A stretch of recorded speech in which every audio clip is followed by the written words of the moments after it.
Jangan lupa ya di-subscribe dan nyalakan lonceng notifikasinya. Bang, sidang hari ini agendanya apa dan seperti apa, Bang? Agendanya apa dan seperti apa? Pertama, hari ini kita dihadirkan oleh jaksa penuntut umum dua orang saksi, empat orang saksi, dua dari teman-teman media, dua dari RT, Bu RT dan Pak RT. Dua orang ini menjadi saksi yang memang disajikan oleh jaksa dan sudah diperiksa dua, yakni dari Pak RT dan dari Bu RT. Nah, tentunya itu yang diperiksa dan melihat fakta-fakta kejadian sudah jelas terurai ya bahwa sebelum melakukan penggerebekan Vicky memang mendatangi Pak RT untuk memberitahukan, bahkan menanyakan, Pak RT tahu nggak ada orang laki-laki di rumah Angel. Ternyata meminta izin untuk melakukan penggerebekan dan sebagainya. Ini sudah jelas. Ini sudah jelas bahwa apa yang disampaikan itu merupakan fakta. Dan jelas RT pun menyatakan di dalam kamar ditemukan. Jadi Pak RT melihat, orang-orang situ pun semua melihat Angel Elga berada di dalam kamar, bukan berada di luar kamar. Kemudian dalam kamar yang tertutup tidak ada yang namanya dorong-mendorong, tidak ada yang namanya pemaksaan dan sebagainya dalam hal itu. Dan ketika saya tanyakan kepada Pak RT dan kepada Bu RT, Pak RT, apakah kondisi Vicky hari itu marah? Ya benar marah. Kapan? Bahkan menangis dan ditunjukkan benar dia suami atau bukan. Ditunjukkan, Pak, saya melihat buku nikahnya dibawa, memang dalam kondisi suami istri. Ini menjadi satu fakta.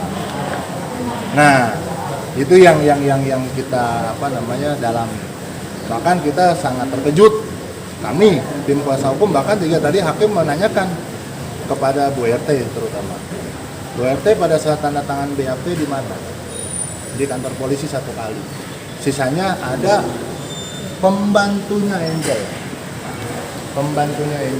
yang mendatangi, yang diperintahkan kepada Bu RT dan Pak RT untuk menandatangani berkas. Ditanya satu lembar, tidak. Jawabannya Pak RT, banyak, satu bendel. Nah, kapan ditandatangani? Pada saat di rumah. Siapa yang meminta? Yang meminta adalah saudara Angel. Melalui siapa yang datang? Adalah pembantunya. Yakin pembantunya? Iya, pembantunya. Nah, ternyata di dalam surat itu menurut keterangan Bu RT itu adalah BAP. Nah, saya juga tidak memahami apakah itu benar atau tidak. Dan bahkan Bu RT pada saat ditanya, banyak keterangan-keterangan yang tidak diterangkan oleh Bu RT tetapi tertulis di dalam BAP. Ada 4 poin yang tadi saya tanyakan. Banyak yang dari BAP sendiri pun saya tidak mau menilai ini adalah bagian daripada ranah penyidikan waktu itu seperti itu. Tapi ketika memang kesaksian daripada Bu RT yang menyatakan langsung, saya dengan bapak saya dengan suaminya yang menandatangani juga itu satu berkas yang diminta itu. Yang kita yakini, bahkan saya perlihatkan ke hakim, ini bukan berkasnya. Oh iya Pak, ini berkasnya saya tanda tangani. Saya tanya, ini parafnya itu bukan? Bukan. Bahkan paraf yang ditandatangani oleh Ibu RT aja boleh dikatakan bukan yang menandatangani Bu RT. Kalau yang menandatangani berkas, ditanya, Ibu menandatangani surat ini di mana? Di rumah saya.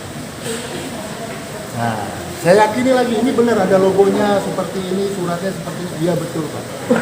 Itu yang saya tanda tangani di rumah. Saya disuruh sama ini. Nah, ini ada satu, kalau memang itu kejadian, ini adalah satu rangkaian rekayasa yang sangat luar biasa.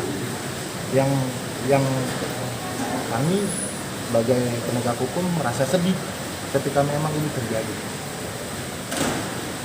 Bahwa proses ini tidak sesuai dengan prosedur kalau memang itu dilakukan. Mudah-mudahan hakim bisa punya pertimbangan lain.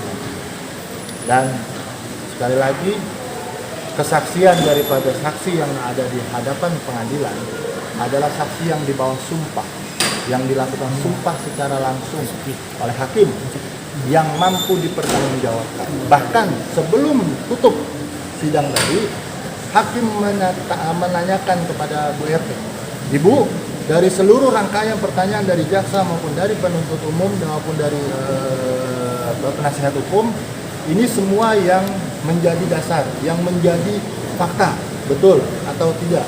Iya betul, iya saya semua. Jadi intinya apa yang tadi dipersidangkan itu menjadi satu fakta hukum. Bahkan ada fakta hukum baru yang namanya tidak menandatangani BAP di kantor polisi. Ini yang sama-sama harus kita luruskan. Mudah-mudahan, dan saya yakini Pak sama Bu RT, jangan sampai Bu RT mengarang cerita. Demi Allah Pak, saya tidak berbohong. Itu memang benar saya tanda tangani dulu Pak. Yang nyuruh adalah si Angel. Nah ini yang menjadi permasalahan baru. Ya tentunya tindakan apa nanti ya saya dengan teman-teman akan diskusi juga dengan klien tentunya. Yang pasti sesuai dengan harapan kami, keyakinan kami, hakul yakin, insya Allah yang namanya kebenaran akan keluar pada saat itu.